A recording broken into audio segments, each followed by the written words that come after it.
Okay, Stephanie, get your ads up here and just want to take a look at a couple of things here. Okay, I think it's really apparent and obvious that this ad isn't as strong as this ad. It's just not. I just got done using the word warm and inviting for an ad when I was critiquing the student before you. And I think that those words really fit perfectly right here. This is neither warm nor inviting with the gray background.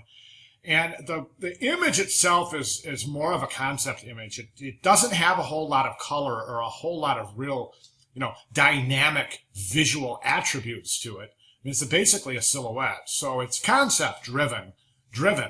So I think that being the case, I think it is definitely a wise idea to use the bulk of the image in your background. So I'd say this is out. Okay, so this, I think there's a couple of things here. First of all, this you would never, ever, ever find is a logo plastered dead center. It just doesn't work like that.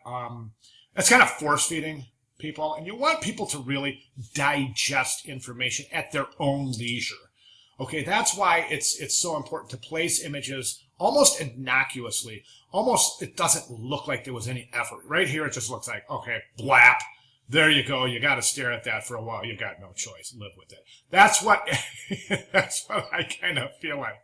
So, and there's another thing here that I think that will really help this, and that's this typographic composition here would really need to be, I think, not centered. I think, in terms of typography, centered alignment just really negates all activity in the surrounding area.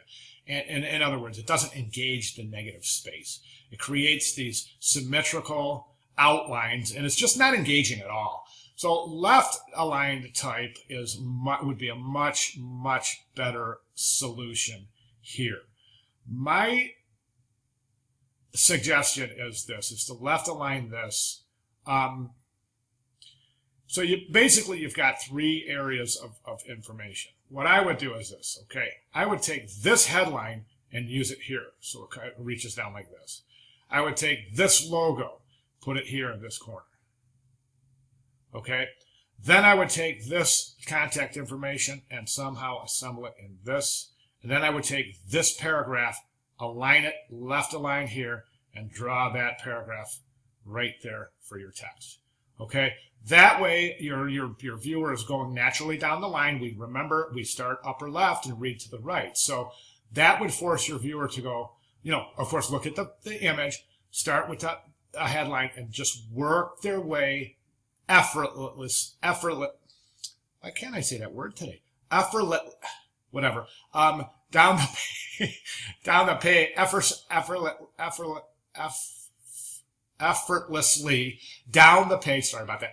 Down the page, as opposed to what you're asking the viewer to do right now, and that is, here's one stop, here's one stop. Or let's start over. Okay, you got the background image, one stop, here's a stop, here's a stop, here's a stop. So you got 4 or 5 different stops where you could just have the one background and have the eye go right down the line effortlessly. Okay, so I really think that would help out the layout. Try it out. Let me know what you think. If you disagree or if you need any other clarification, let me know, and I will be glad to provide you with that. Okay, good job. Thank you.